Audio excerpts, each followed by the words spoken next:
Bagamat nagsisidatingan ang mga bagyo, ang ilan sa atin nalalagay sa peligro. Buti na lang at may mga magigiting tayong kapwa na handang umaksyon tuwing may sakuna. Sa panahon ng sakuna at kalamidad, sariling buhay ang isinusugal nila. Anumang pahamak ay haharapin para masiguro ang kaligtasan ng iba. Kilalanin natin ang ilan sa mga kababayan nating rescuer. Naging laman ng balita nitong nakaraang mga araw ang mga epekto ng hagupit ng bagyong si Henen. Sa kabila ng trahedya, naglutangan ang mga bayaning walang pagod sa pagsagip ng mga buhay. Unang araw ng Agosto, nakatanggap ang Rescue and Special Operations Group ng Philippine Coast Guard ng isang emergency call mula sa isang roro.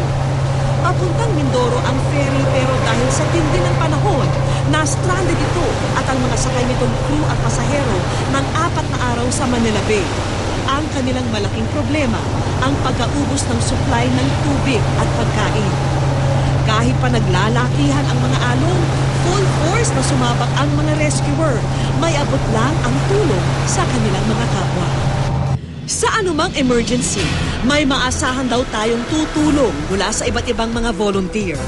Gaya ng Cavite Rescue, Noveleta PNP at Noveleta Emergency Response Team na nagsagawa rin ng rescue operation sa mga kababayan natin sa Barangay San Rafael, Noveleta, Cavite noong nakaraang linggo. Sakay-sakay ng bangka, isa-isa nilang pinuntahan ang mga residente at inilipat sa evacuation center. Ang dedikasyon sa pagbibigay serbisyo sa publiko. Para kay Fire Chief Inspector Nazruddin, yan daw ang dahilan kung bakit tumagal siya ng 15 taon sa pagiging bombero. Graduate ng Computer Management si Major Naz, pero ang kanyang bokasyon nauwi sa pagsusugpo ng sunog. Ang aking course na is Computer Management. So bala ko sa bangko. Pero that time, mahirap makapasok sa mga ganon. So tinry kong mag-apply sa pagiging bombero. 3 taong nagsanay sa Philippine National Academy si Major Naz bago naging ganap na firefighter. Mapanganib ang napili niyang trabaho at muntik na nga siyang hindi nakaligtas sa isang matinding aksidente. Actually, hindi sa sunog yun. Nakakuryente kami. Which is, ang dumali na kuryente sa amin is 34,000 volts. Dalawa kami. Pero yung isa, kinabukasan, dinischarge na agad sa hospital. Ako yung natira, umabot siguro ako ng mga almost 3 months sa hospital. Sa loob lang ng 3 buwan, dumaan sa 15 major operations si Major Naz at umabot sa 2 milyong piso ang gastusin sa ospital. At kahit pa 1 taon siyang sumailalim sa therapy, hindi na naibalik pa ang dating lakas at sigla ng kanyang kaliwang braso. Pati ang kanyang likod at kaliwang binti, nagtamo rin ng pinsala.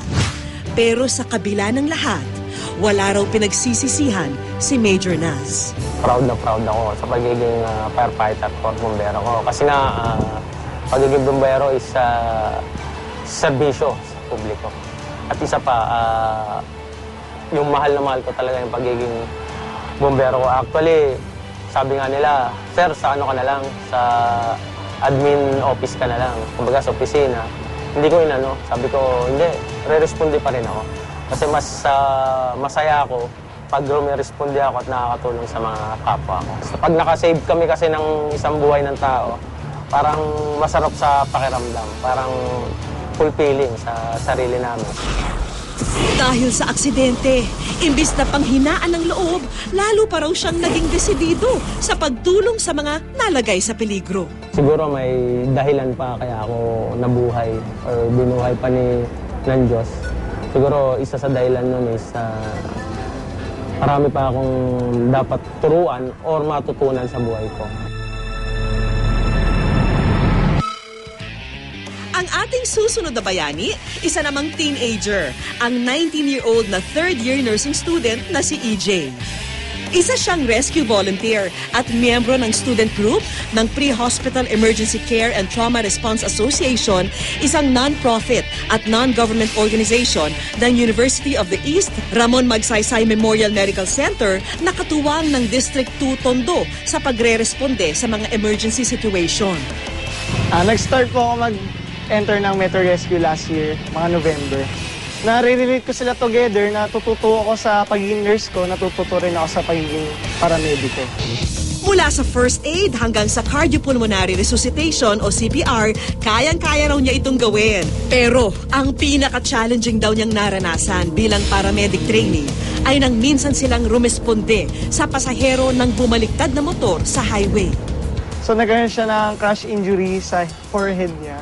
So continuous bleeding yun. Noong mga time na yun kasi medyo first time ko pa lang na-encounter ng ganong accident. So, mafe-feel ko yung pressure kasi bleeding yun eh. Pwedeng mamatay yung patient. So, talagang kabado ako. Pero na-encounter ko yung fear ko. Kailangan talaga ma-save ko yung life ng patient. Maski abala sa pagtulong sa mga naaksidente, hindi raw pinapabayaan ni EJ ang kanyang pag-aaral. Sa katunayan, itinuturing pa niyang pantanggal ng stress ang pagsabak sa mga on-the-spot road emergency. Nag-enjoy naman din kasi ako sa pagre-rescue. Talagang hindi ko siya titigilan siguro. Kaya naman hanggang bata at malakas pa, hindi raw siya mapapagod sa kanyang ginagawa. Ilan lang sina EJ, Major Naz at mga miyembro ng iba't ibang rescue team na maituturing na mga bagong bayani. Ano man ang panahon, ano man ang sitwasyon, hindi sila nag-aatubiling isakripisyo ang sariling kaligtasan para sa kapakanan ng mga nangangailangan.